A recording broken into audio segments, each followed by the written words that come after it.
এই জন্য আমি কান্না করি না রে আয়েশা। ও আয়েশা, আমি যেই দিন শুনেছি জাহান্নামটা বড় ভয়ানক হবে, আয়েশা রে, আমি যেই দিন শুনেছি জাহান্নামের জ্বালানি হিসাবে মানুষ আর পাথর হবে, আয়েশা, ওই দিন থেকে আমার নবী আমার ভিতরে জাহান্নামের ভয় ঢুকিয়ে পড়ছে। চিল্লায় বলেন আল্লাহু আকবার। আয়েশাকে ডাকতে বলে, আয়েশা, যেই দিন আমার উপরে আয়াত নাজিল হয়েছে যে জাহান্নামটা বড় ভয়ানক, জাহান্নামের আগুন থেকে নিজের বাঁচতে হবে এবং আমাদের আগাল পরিবারদেরকে জাহান্নামের আগুন থেকে বাঁচাতে হবে। আয়েশা, জানো রে আয়েশা, ওই দিন থেকে আমি নবীর চোখে শুধু পানি আর পানি, জাহান্নামের বড় ভয়। আয়েশা রে, জানুনি এই যে জমিনের ভিতরে আমরা বসবাস করতেছি, এই জমিনটাই হবে হাসরের ময়দান, এই জমিনটাই হবে হাসরের ময়দান। আয়েশা, সিরিয়ার ময়দান বা আরাফার ময়দানটা হবে আল্লাহ তাআলার কুরসি।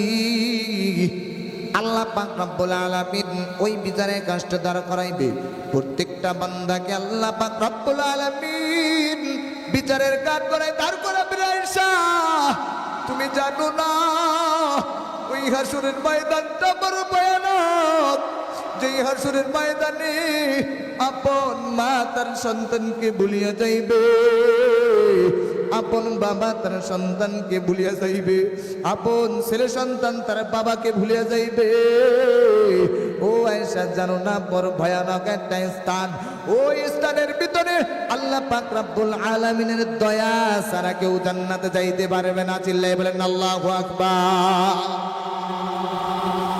এই কথা বলার সাথে সাথে আয়েশা সিদ্দিকা রাদিয়াল্লাহু তাআলা আনহা আল্লাহর নবীকে ডাক দিয়ে বলে, হাবিবুল্লাহ, কেউ যদি আল্লাহ তাআলার রহমত, আল্লাহ তাআলার দয়া ছাড়া জান্নাতে না যাইতে পারে, তাহলে আপনি নবীও কি আল্লাহর দয়া ছাড়া জান্নাতে যাইতে পারবেন না?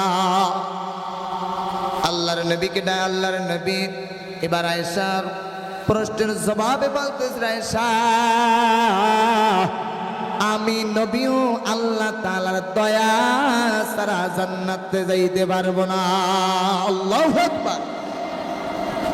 আয়েশা, আমি নবীও আল্লাহ তাআলার দয়া ছাড়া জান্নাতে যাইতে পারবো না। তবে শোনো রে আয়েশা, আল্লাহ তাআলার দয়া, আল্লাহ তাআলার মায়া আমি নবীকে এমন ভাবে বেষ্টন করে রেখেছে, দুনিয়ার মানুষ মশার কামড় থেকে বাঁচার জন্য মশারি টাঙ্গায়, ঠিক সেই রকম ভাবে আল্লাহ পাক রব্বুল আলামিনের দয়া, আল্লাহ তাআলার মায়া, আল্লাহ তাআলার দয়া আমি নবীকে বেষ্টন করে রেখেছে। চিল্লাই বলেন না সুবহানাল্লাহ। ভাইরা আমার, আল্লাহর নবী সরকারে দো আলম নবী বলেন, ওই হাসরের ময়দানটা বড় ভয়ানক হবে। আল্লাহ পাক রব্বুল আলামিন ডাক দিয়ে বলবে, আল্লাহ তাআলা বলবে, ও হাসরের ময়দানের মানুষেরা, আজকের দিনের রাজত্ব কার? লিমানিল মুলকুল ইয়াউম লিল্লাহি ওয়াহিদিল কাহ্হার। আয়েশা, তুমি শুনিয়া লও, ওই হাসরের ময়দানে একদিকে আল্লাহ তাআলার কঠিন হুঙ্কার, অপরদিকে জাহান্নাম, ক্ষুধার্ত জাহান্নাম। এবার আল্লাহ তাআলাকে বলবে, আল্লাহ গো, আমাকে তুমি ছাড়িয়া দাও, আমি একটা একটা করিয়া তোমার নাফরমান বান্দা, তোমার বেনামাজি বান্দা, তোমার সুদখোর বান্দা, তোমার ঘুষখোর বান্দা, তোমার জিনাকারী বান্দা, তোমার নাফরমানি বান্দার ঘাড় মটকাইয়া আমি জাহান্নামের তলদেশে ফালাইয়া দেব। চিল্লাইয়া বলেন না নাউজুবিল্লাহ। আল্লাহ তাআলাকে ডাকতে বলবে, আল্লাহ, আমাকে তুমি ছাড়িয়া দাও।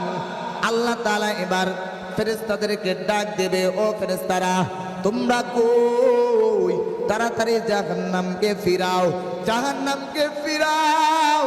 কারণ জাহান্নাম আজকে হাসরের ময়দানে যদি ছাড়িয়া যায়, তাহলে এই ক্ষুধার্ত জাহান্নাম আমার সমস্ত বান্দাদেরকে গিলিয়া ফেলাইবে, জাহান্নামের তলদেশে ফেলাইয়া দিবে। আমি আল্লাহ তাআলা বান্দার থেকে হিসাব নিতে পারবো না। ও ফেরেশতারা, জাহান্নাম তাড়াতাড়ি আমার জাহান্নামকে ফিরাও, আমার জাহান্নামকে ফিরাও। আল্লাহ পাক রব্বুল আলামিনের আদেশ পাইয়া এবার ক্ষুধার্ত জাহান্নামকে আল্লাহ তাআলার ফেরেশতা ৭০,০০০ ফেরেশতা ৭০,০০০ লাগাম লাগাইয়া এবার জাহান্নামকে টেনে ধরবে, তবু ধরে রাখতে পারবে না। এইদিকে আল্লাহর নবী আল্লাহ পাক রব্বুল আলামিনের দরবারে কুদরতি পায়ে সিজদায় পড়িয়া যাইবে, সিজদায় পড়িয়া ওইদিকে দাউদ নবী বলতে থাকবে, রব্বি, দাউদ নবী বলতে থাকবে ইয়া নফসি ইয়া নফসি, ওইদিকে বলতে থাকবে ইব্রাহিম নবী ইয়া নফসি ইয়া নফসি, মুসা নবী বলতে থাকবে ইয়া নফসি, ঈসা নবী বলতে থাকবে ইয়া নফসি। সমস্ত নবী রাসূলরা ইয়া নফসি ইয়া নফসি বলতে থাকবে। আল্লাহ আমার কি উপায়, আমার কি উপায় বলতে থাকবে। এদিকে আপনার আমার প্যারা নবী সরকারে তো আলম নবী মুহাম্মদুর রাসূলুল্লাহ সাল্লাল্লাহু আলাইহি ওয়াসাল্লাম সাথে সাথে আল্লাহ তাআলার কুদরতি পায়ে সিজদায় পড়িয়া যাইবে। সিজদায় পড়িয়া আল্লাহ পাক রব্বুল আলামিনকে ডাক দিয়ে বলবেন, আল্লাহ আমার উম্মতের কি উপায়, আমার উম্মতের কি উপায়। আল্লাহ পাক রব্বুল আলামিন ওই হাসরের ময়দানে সমস্ত বান্দাগুলা তার সন্তান ছেলে সন্তানকে ভুলিয়া যাইবে, মা তার সন্তানকে ভুলিয়া যাইবে রে ভাইরা আমার। কিন্তু আপনার আমার নবী সরকারে দো আলম নবী ওই হাসরের ময়দানে কিন্তু আপনাকে আমাকে ভুলবে না। চিল্লাই বলেন না সুবহানাল্লাহ। ভাইরা আমার, নবীর আশিক হইতে হবে, নবীর হুকুম মোতাবেক চলতে হবে। কিভাবে নবীর সেই দিন শাফায়াত অর্জন হইবে, কিভাবে নবীর দিদার লাভ হইবে রে ভাইরা আমার। দুনিয়ার জমিনে সুদের টাকা খাইলে মনে হয় নবী ওই দিন শাফায়াত করবে, ঠিক কিনা বলেন? করবে নি? সুদের টাকা খাইলে করবে? ঘুষের টাকা খাইলে, নামাজ ছেড়ে দিলে, দাড়িটা কাটলে? একটু চিন্তা করেন, ওই হাসরের ময়দানে আমরা দুনিয়ার জমিনে আল্লাহ তাআলা আপনাকে আমাকে পাঠাইছেন, আল্লাহ তো অবশ্যই একটা শর্ত দিয়ে পাঠাইছেন, ঠিক কিনা বলেন? একটা উদ্দেশ্য দিয়ে আমাদেরকে বানাইছেন আল্লাহ তাআলা। তাও কোরআনে বলেছেন, ওমা খলাকতুল জিন্না ওয়াল ইনসা ইল্লা লিয়াবুদুন। চিল্লাই বলেন আল্লাহু আকবার। আল্লাহ তাআলা বলেন যে আমি মানুষ এবং জিন জাতিকে সৃষ্টি করেছি একমাত্র আমি আল্লাহ তাআলার ইবাদত করার জন্য। চিল্লাই বলেন না সুবহানাল্লাহ। আল্লাহ তো আমাদেরকে সৃষ্টি করেছে তার ইবাদত করার জন্য। তাহলে দুনিয়ার জমিনে কার ইবাদত করব? কোন এমপির, কোন সরকারের, কোন মন্ত্রীর ইবাদত করব না? না, তাদের দাসত্ব, তাদের গোলামি করা যাবে না। একমাত্র গোলামি করতে হবে আমার আল্লাহর। জোরে বলেন কথা ঠিক কিনা? এই জন্য ভাইয়ের আমার, দুনিয়ার কারো গোলামি করলে কোনো লাভ হবে না। যদি আল্লাহর গোলামি যদি আমরা দুনিয়ার জমিনে বসে করে যেতে পারি, দেখবেন আপনার দুইটা চক্ষু যখন বন্ধ হয়ে যাইবে, বন্ধ হওয়ার সাথে সাথে দুনিয়ার সবাই আপনার পর হয়ে যাইবে। আপনাকে আমাকে যখন কবরে নামাইবে, দেখতে থাকবেন সবাই আপনার সাথে যাইতেছে, কিন্তু দেখতে থাকবেন কবরের ভিতরে যখন নামানো হবে তখন আপনি চাইছে দেখতে থাকবেন সবাই আপনাকে আমাকে বাঁশবাগানে একা একা রেখে সকলেই চলে যাইবে, কেউ আপনার আমার আপন হবে না। তাহলে কার জন্য এত কি করলাম, কার জন্য এত টাকা পয়সা, কার জন্য এত মাথার ঘাম পায়ে ফেলাইলাম? কেউ তো আমার আপন হইল না। আপন হবে আপনার আমার নবী, আপন হবে আল্লাহ। চিল্লাই বলেন না সুবহান। এই জন্য যারা আপনার আমার ওই কঠিন ময়দানে আপন হবে, তাকে দুনিয়ার জমিনে আপন বানাইতে হবে কি হবে না? জোরে বলেন। এই জন্য সেই নবীকে আপন বানান। যদি নবীকে আপনি আমি আপন বানাইতে পারি, তাহলে আপনার আমার জীবনটা হবে কামিয়াব একটা জীবন।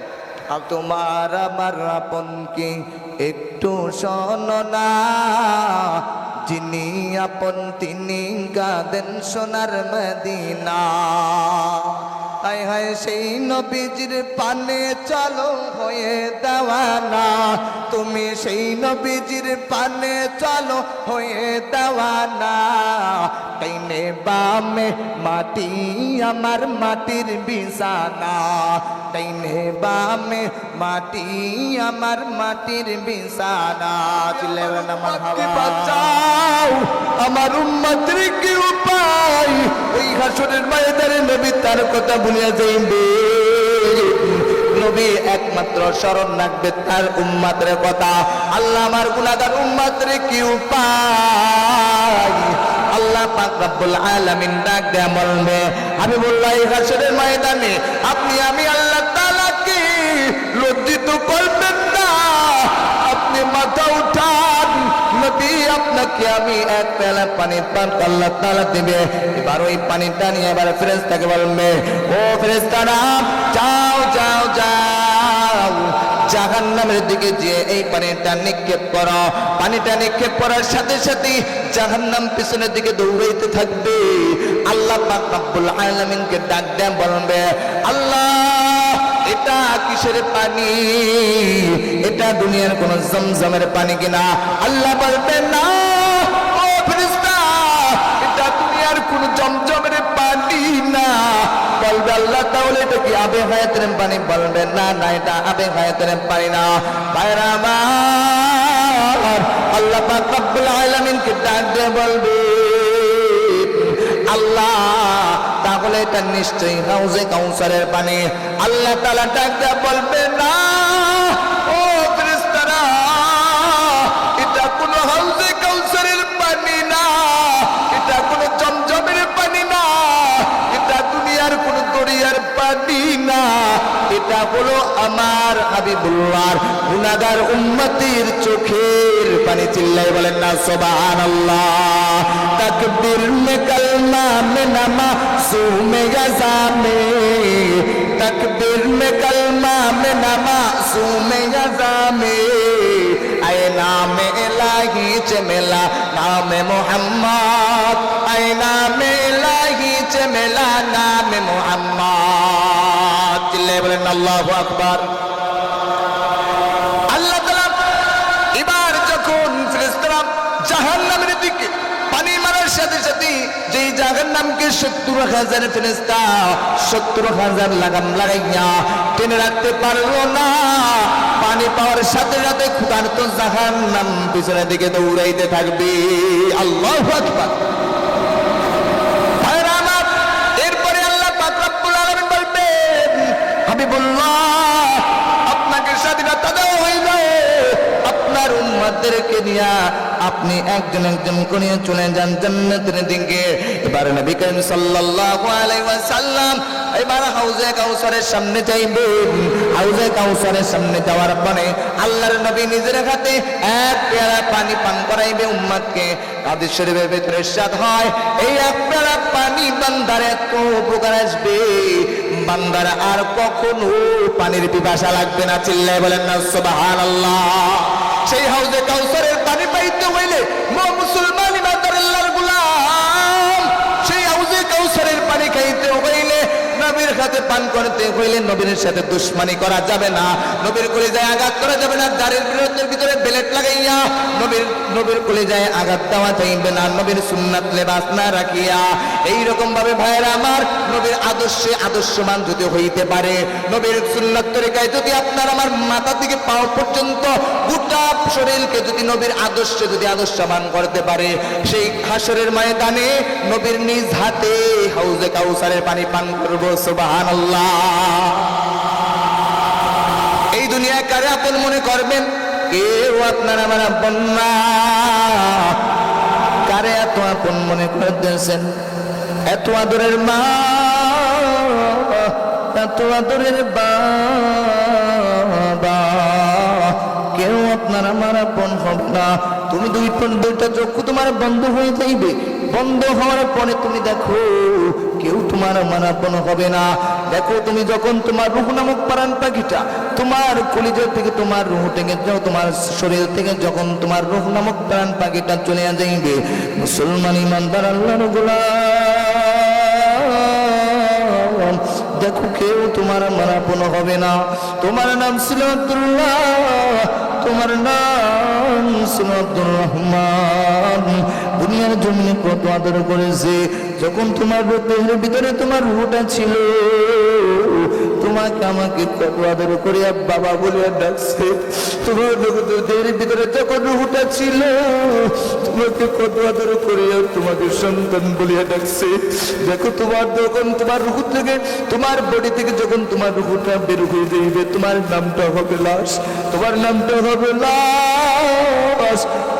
সেকেন্ড তোমাকে আর ঘরে রাখবে না, তোমাকে ঘর থেকে বের করার জন্য পাগল হয়ে যাইবে। কার জন্য তুমি মায়া করলা, কার জন্য তো দয়া করলা, কার জন্য মাথার দাম পায়ে ফেলাইলা। আজকে দুনিয়ার জমিনে থাকাই দেখো, দুনিয়ার জমিনে তোমার সন্তানটার আবদার যদি পুরা না করতে পারো, তোমাকে আমাকে সন্তান ভাবতে না।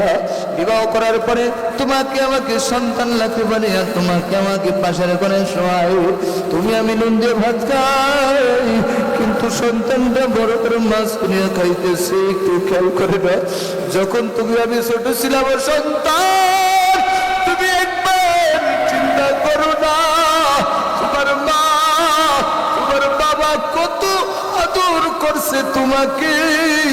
যখন সন্তান তুমি শীতের রজনীতে তুমি তোমার মায়ের পাশে ঘুমাইছো, তোমার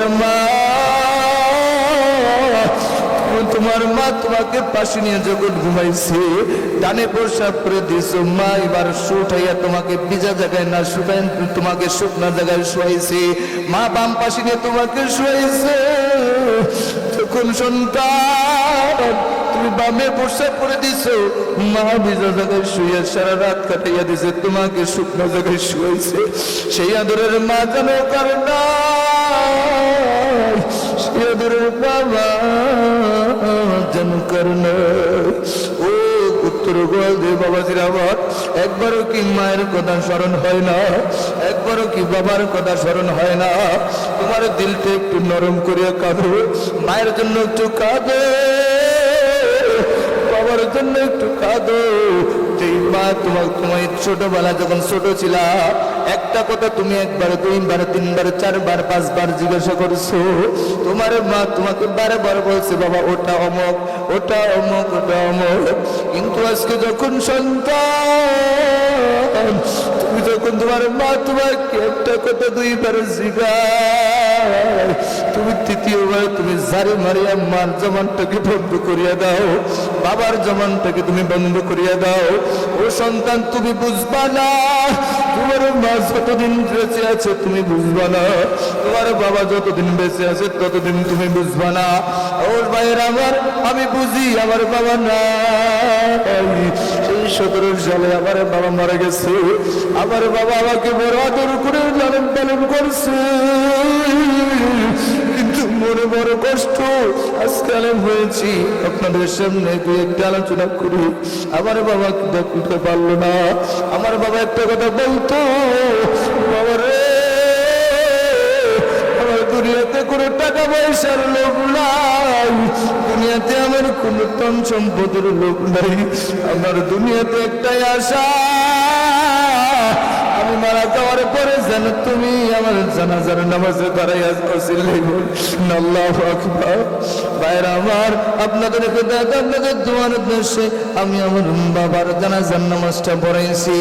ও ভাইরা আমার বাবার একটা কথা ছিল, বাবা ছেলের ময়দানে আমি যেন পরিচয় দিয়ে উঠতে পারি, আমি বড় আলেমের, আমি বড় একজন টাকা পয়সার মালিকের বাবা ছিলাম, এই পরিচয় যেন না উঠি। আমি একজন পুলিশ অফিসারের একজন বাবা ছিলাম, এই পরিচয় যেন না উঠি। হাসরের ময়দানে যেন আমি একটা পরিচয় দিতে পারি, আমি একজনের আলেমের বাবা। ও ভাইর আমার, দুনিয়ার জমিনে কার জন্য এত কি করলা? কেউ তোমার আমার আপন হবে না, যারা তুমি আপন মনে করতেছো কেউ তোমার আমার আপন হবে না, সবাই তোমার আবার পর করবে। যখন খাটিয়ে এবার তোমাকে ঘর থেকে লাশ হিসাবে তোমাকে আমাকে ঘর থেকে বের করে দিবে, এবার বাইরে যখন খাটিয়ার উপরে শোয়াইবে, আমি চিন্তা করব যে হয়তো আমার সাথে সবাই যাইবে। যখন গোসলটা করাইয়া এবার এবার আপনাকে আমাকে জানাজার নামাজের জন্য বাড়ির থেকে বের করে নিয়ে যাইবে, চিন্তা করবো আমার আপনজন সবাই বড় হইল, জানাজার নামাজ যারা পড়াইতেছে এরা মনে হয় আমার আপন হবে। ও ভাইরা, এরপরে যখন আপনাকে আমাকে এবার যখন কবরের দিকে নিয়ে যাইবে, কবরের দিকে নিয়ে যাওয়ার পরে